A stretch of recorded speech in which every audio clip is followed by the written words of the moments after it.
Shalom Bapak Ibu Saudara-saudariku yang terkasih dalam Kristus Yesus. Kita bertemu lagi dalam acara Satu Baki. Sapaan Tuhan bagi kita hari ini Sabtu tanggal 18 September tahun 2021. Namun sebelumnya mari kita bersatu di dalam doa. Damai sejahtera Allah yang melampaui segala akal, itulah yang melera hati dan pikiranmu di dalam Kristus Yesus Tuhan kita. Amin. Saudara yang terkasih dalam Kristus Yesus, sapaan Tuhan bagi kita hari ini terangkat dari kitab Evangelium Lukas pasal yang ke-6 ayat yang ke-36. Demikian firman-Nya. Hendaklah kamu murah hati sama seperti Bapamu adalah murah hati. Sampai sejauh itu firman Tuhan. Saudara yang terkasih, saya mengangkat tema dari kebenaran firman ini, yaitu hidup murah hati. Saudara yang terkasih dalam Kristus Yesus, murah hati adalah salah satu sifat atau karakter yang harus ada dalam diri setiap orang yang percaya kepada Kristus Yesus. Mengapa? Karena Kristus telah meninggalkan teladan hidup bagi setiap orang yang percaya. Maka dari itu, kita harus mengikuti jejaknya selaku orang percaya. Sebagai anak Tuhan, saudara-saudara yang terkasih, adalah mutlak bagi kita mewarisi sifat atau karakter dari Bapa kita. Salah satunya adalah hal kemurahan hati, hal bermurah hati, hal murah hati. Murah hati adalah cara untuk menyatakan perbuatan baik kepada orang lain. Kemurahan hati selalu ditandai dengan sikap yang penuh belas kasihan terhadap orang lain. Adanya tindakan suka memberi, tidak berlaku pelit, suka menolong, tidak sombong, dan baik hati. Kalau kita membaca saudara-saudara, dalam 1 Korintus 13 ayat ke-4 dikatakan, kasih itu sabar, kasih itu murah hati, ia tidak cemburu, ia tidak memegahkan diri, dan tidak sombong. Artinya apa saudara-saudara yang terkasih dalam Kristus Yesus? Di sini sangat jelas dikatakan bahwa murah hati merupakan bagian dari perwujudan kasih yang bisa nyata dirasakan oleh orang lain. Dan merupakan salah satu hal yang bisa menunjukkan sejauh mana kita mengaplikasikan kasih surgawi dan memuliakan Bapa di dalamnya. Kata kemurahan hati menunjukkan bahwa kemurahan adalah jelas merupakan sikap hati. Kemurahan hati tidaklah pernah tergantung dari berapa jumlah harta yang kita miliki. Ketika kemurahan mewarnai sikap hati kita, kita akan rela memberi dengan sukacita tanpa peduli apapun keadaan kita saat ini. Saudara yang terkasih, demikianlah yang diperbuat, yang diperlihatkan oleh Yesus kepada kita. Demi keselamatan kita, Yesus rela mati di kayu salib. Yesus rela difitnah, dihina, diludahi, dicaci, dan dimaki. Hal yang sangat keji terjadi dalam diri Yesus. Jadi, mengapa kita harus memiliki sikap kemurahan hati? Kita harus tahu, karena memang Allah yang kita sembah adalah Bapa yang murah hati. Hal ini ditegaskan Yesus sendiri dalam sapaan kita saat ini yang berkata, hendaklah kamu murah hati sama seperti Bapamu adalah murah hati.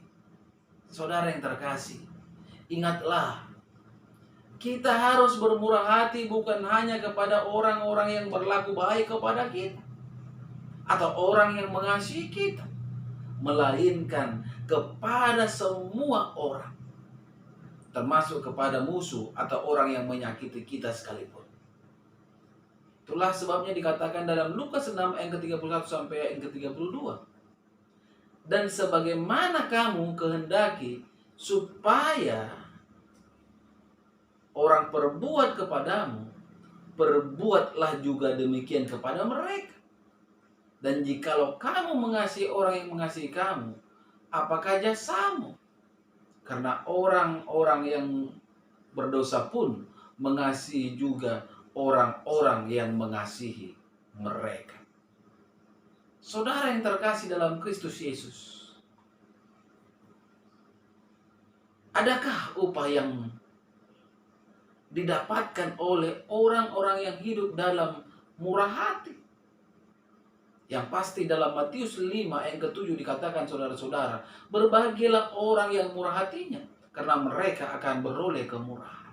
Artinya apa? Artinya Tuhan berjanji bahwa mereka yang memperhatikan orang lain dan menunjukkan kemurahan hati akan beroleh kemurahan juga sebagai balasannya, baik dari sesama maupun dari Tuhan sendiri. Berkat itu akan selalu mengikuti kehidupan orang yang penuh kemurahan hati. Saudara yang terkasih, biarlah melalui sapaan kita saat ini, kita mau menjadi pribadi yang bermurah hati, jauh dari kesombongan. Ingat, berkat menjadi bagian hidup orang yang bermurah hati. Amin. Kita bersatu dalam doa. Terima kasih Bapa di surga untuk kebaikan dan kemurahan-Mu, sehingga hamba bisa ada sebagaimana ada pada saat ini. Terlebih lagi oleh kemurahan-Mu, sapaan Tuhan pada pagi hari ini bisa terlaksana melalui media YouTube. Terima kasih Bapa, terima kasih Yesus. Ini adalah oleh kebaikan Tuhan semata. Firman-Mu pada saat ini berkata kepada setiap para pendengar agar hidup dalam kemurahan hati, agar hidup bermurah hati, agar hidup murah hati. Bapa di surga, mari Engkau meterangkan kebenaran firman-Mu ini melekat di dalam kehidupan setiap para pendengar dimanapun mereka berada, sehingga para pendengar tidak menjadi pribadi yang sombong, congkak, dan tinggi hati yang akan mendatangkan murka dalam kehidupan mereka.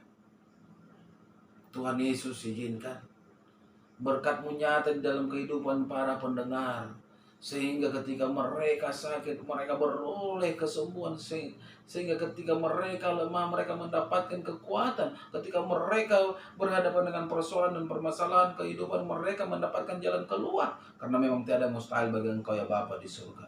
Pada kesempatan yang indah ini, di pagi hari ini, hamba berdoa untuk setiap pendengar dimanapun mereka berada. Engkau berkati rumah tangga mereka, Engkau berkati usaha dan pekerjaan mereka. Setiap anak-anak yang Engkau titipkan dengan keluarganya, Engkau berikan Tuhan kesehatan dan kepintaran. Bagi setiap orang yang belum mempunyai momongan, Engkau berikan momongan. Yang belum mempunyai jodoh, Engkau berikan jodoh. Yang belum mempunyai pekerjaan, Engkau berikan pekerjaan. Engkau adalah Allahku yang sangat luar biasa, yang mampu melakukan segala yang mustahil bagi kami. Tuhan Yesus yang baik, hamba berdoa untuk setiap orang yang sakit, yang saat ini tergeletak di rumah sakit maupun di rumah, baik itu dikarenakan sakit virus corona dan sakit yang lainnya pun. Tuhan, Engkau jamah tubuh mereka sehingga mereka beroleh kesembuhan. Tidak bosan-bosannya hamba berdoa untuk Itoku Mama Ella. Tuhan, nyatakan kesembuhan baginya, agar melaluinya nama Tuhan semakin dipermuliakan. Begitu juga untuk keluarga aku, Tuhan, dimanapun mereka berada. Buat setiap jemaat yang Engkau percayakan kepada hamba-Mu ini, setiap jemaat yang Engkau percayakan kepada istriku yang juga adalah hamba-Mu, Kau berkati hidup mereka. Inilah doa hamba-Mu di pagi hari ini, yang hamba percayakan hanya di dalam nama Kristus Yesus Juru Selamatku yang hidup. Amin. Salam buat kita semua. Salam sehat.